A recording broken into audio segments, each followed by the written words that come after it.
I was thinking of today of the Christian life being like a race. There are only two places in the New Testament where the Christian life is called a race, and I thought I would look at them. First of all, of course, in Hebrews and chapter 12. Now, Hebrews chapter 12 is a continuation from chapter 11. Let me repeat what I've often said, that when the books of the Bible were written, they were not divided into chapters and verses. They may have been paragraphs, but chapter divisions were made by man maybe 300-400 years ago, long after the Bible was written, just to enable us to be able to access a particular verse quickly. So Hebrews chapter 12 begins actually in chapter 11, verse 40. And chapter 11 is a description of all the great men in the Old Testament, how they lived by faith.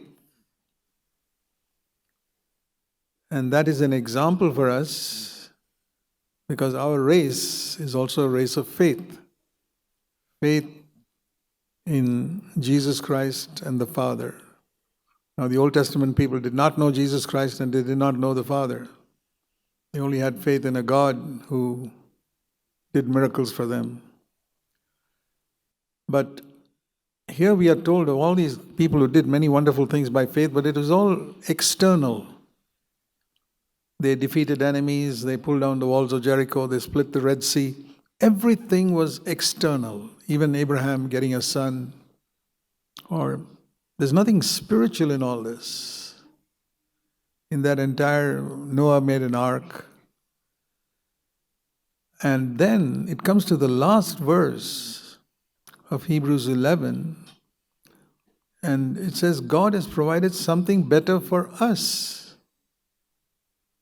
Think of shutting the mouths of lions in chapter 11, verse 33, and people being raised from the dead in further down in that chapter.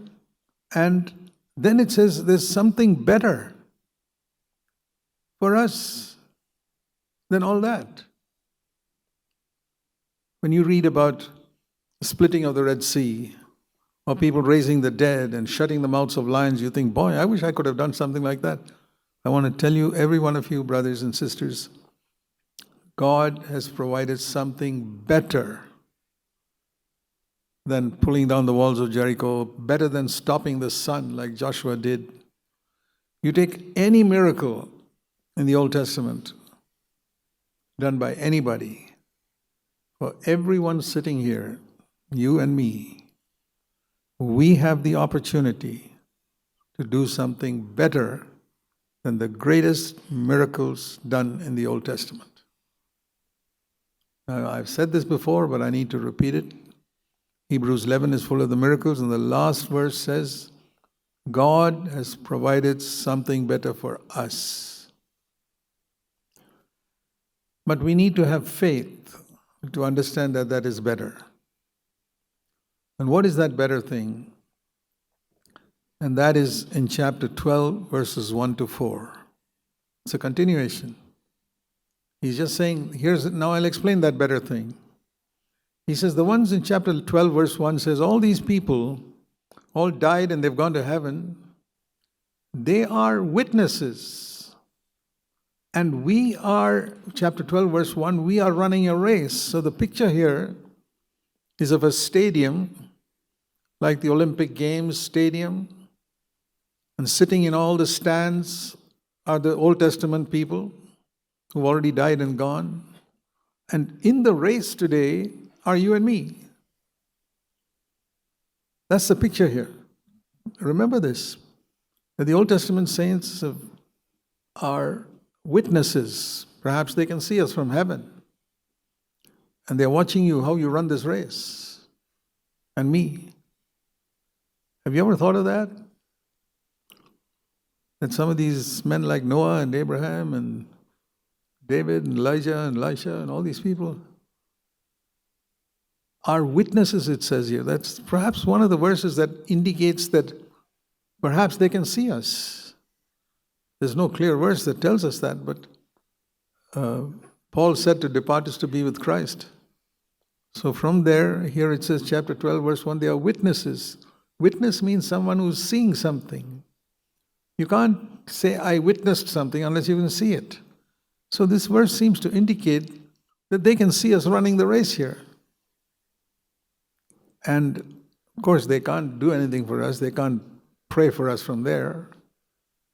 But I think they'd be terribly disappointed with the way some people are running the race. And they would have thought, boy, if we had the opportunity that these New Testament Christians have, wow, what we could have done. God never gave us that. That's what Elijah is saying. That's what Elisha is saying. That's what Daniel is saying. That's what Moses is saying. I wish I could have the opportunity that these folks sitting in CFC today have. Do you see your calling like that? You know, it's wonderful when we realize what a privileged position we are in. God has given us the resources for it. So I plead with you, don't miss out on what God has for you in this one life. It's one race. It's like a marathon race. And all of us have been running. Some have been careless in their running.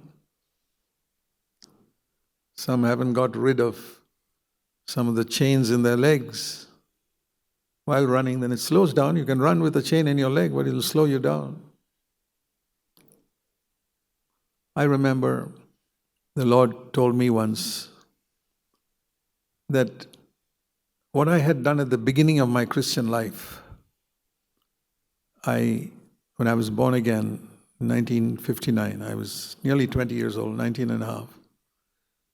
The Lord reminded me of, in my unconverted days while I was working in the Navy, how I had not paid all my taxes properly. Like the other officers in the Navy, were like that, so I did like them. And the Lord said, that's cheating. You must give it back. So I calculated and gave back. It was about 4 months' salary I had to give back. And that took a long time to save that much money. But many years later, the Lord said to me, if you had not done that way back then, 20, 30 years ago, you would have been running with a chain on your leg all these 30 years. Thank God you did it immediately when you were converted. Is there any chain on your leg as you run this race? Any unsettled matter about the past? Zacchaeus, when he met the Lord and the Lord met him, he said, I remember now, I've cheated some people, I want to give that money back.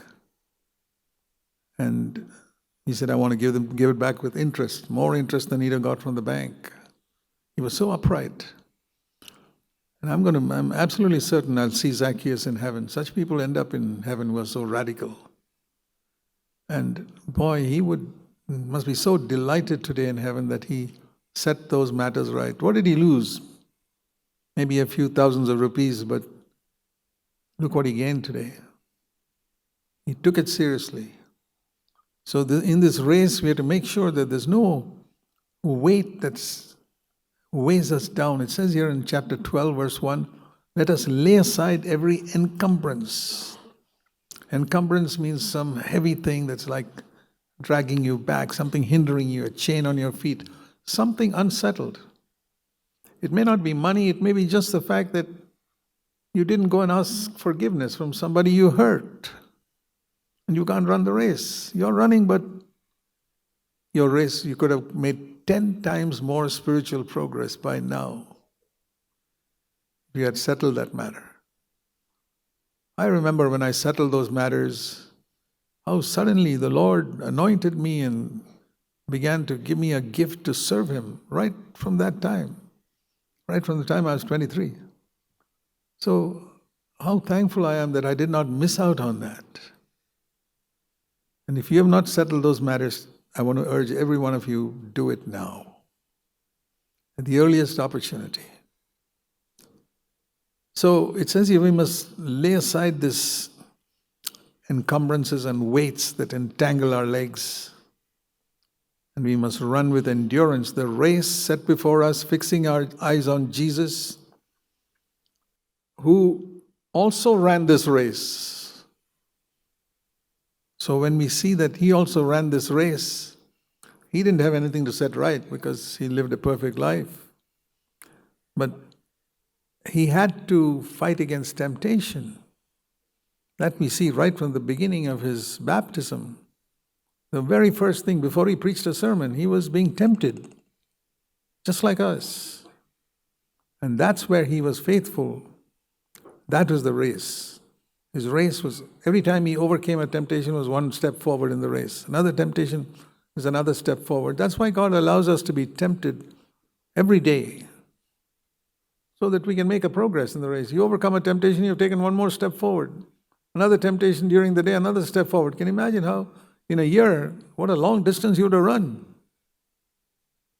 But if you're not faithful, then you're not just standing still, you'll be going backwards.